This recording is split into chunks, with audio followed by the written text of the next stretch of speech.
नमस्कार साथियों, मैं हूँ मीरा देवी और आप देख रहे हैं खबर लहरिया का राजनीति शो राजनीति रस राय।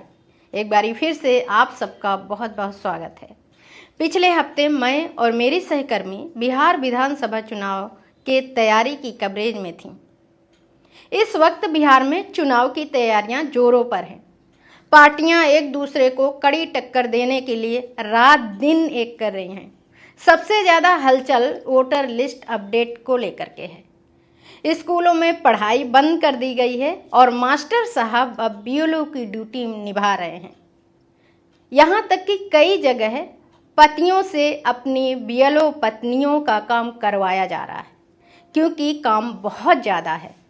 जल्दी इतनी है क्योंकि बीएलओ को 25 जुलाई से पहले करीब 7,90,00,000 मतदाताओं की गणना प्रपत्र बांटना और इकट्ठा करना, तभी जाकर वोटर लिस्ट अपडेट हो सकेगी। इस प्रक्रिया के विरोध में 9 जुलाई को विपक्षी दलों ने बिहार बंद का आयोजन किया था। इसमें राष्ट्रीय जनता दल, माले, विकासशील इंसान पार्टी और कांग्रेस शामिल रहे। इसी दौरान राहुल गांधी भी बिहार पहुंचे थे।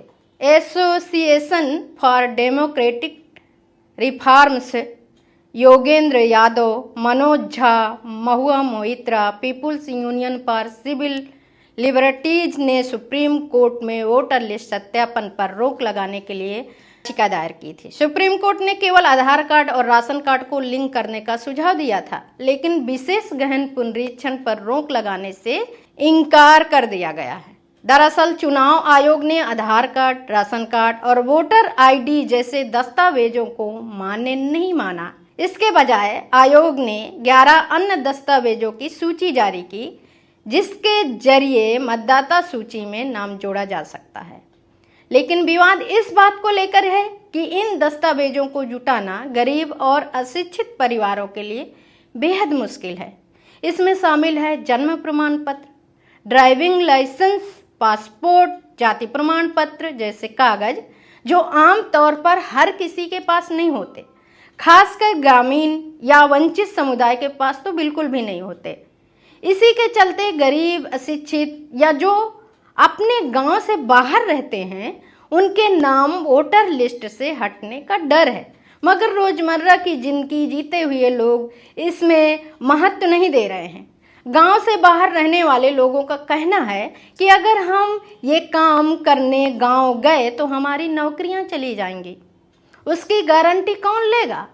गया जिले के निवासी जो पटना में काम करते हैं, उनका बयान ही सुन लीजिए। वो कह रहे हैं कि ये अपडेट करने के लिए ही तो हो रहा है। इससे जो लोग यहाँ के नहीं हैं हिंदुस्तान के, उनका नाम हटेगा। आप लोग को नहीं दिक्कत होगी सरकार के।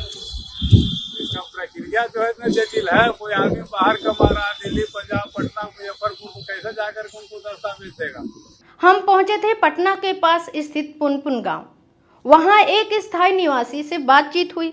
उन्होंने बताया कि इस गांव में करीब 100 में से 80 घर माझी समुदाय के हैं और ये समुदाय दलित जाति में आता है। उनका कहना था कि इस समुदाय के लोगों के पास चुनाव आयोग द्वारा मांगे गए दस्तावेजों का होना बहुत मुश्किल है। उनका भी बयान सुन लीजिए। जैसे नुकसान उनको है जो अशिक्षित परिवार है, जिनके पास शिक्षा की अभाव है। अब उनको जन्म प्रमाण पत्र खोजेगा तो नहीं मिलेगा। कुछ ऐसे हैं जो जाति आवासीय और बहुत सारे डॉक्यूमेंट, 11 को डॉक्यूमेंट मांग रहे हैं, किन्हीं के राशन कार्ड नहीं है। अब उनके पास तो प्रॉब्लम है। तो ऐसे बहुत सारे जो है जिनका नाम जुड़ा हुआ था वोटर लिस्ट में, उनका नाम कट भी सकता है। जो सरकार की पॉलिसी है उसके हिसाब से, तो उनको तो नुकसान होगा। हम आपको बता दें कि बिहार में माझी समुदाय की आबादी करीब 16% है।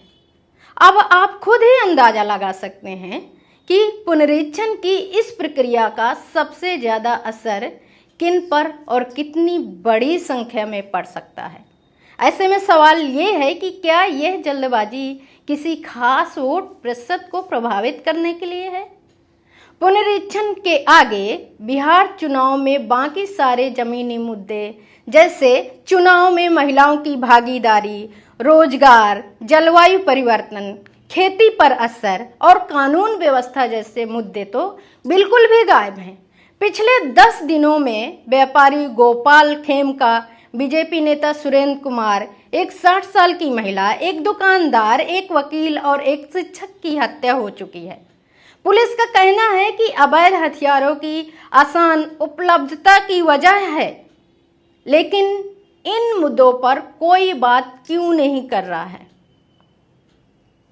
इन्हीं सवालों और विचारों के साथ मैं लेती हूँ विदा। अगली बारी में फिर मिलूंगी एक नए मुद्दे के साथ।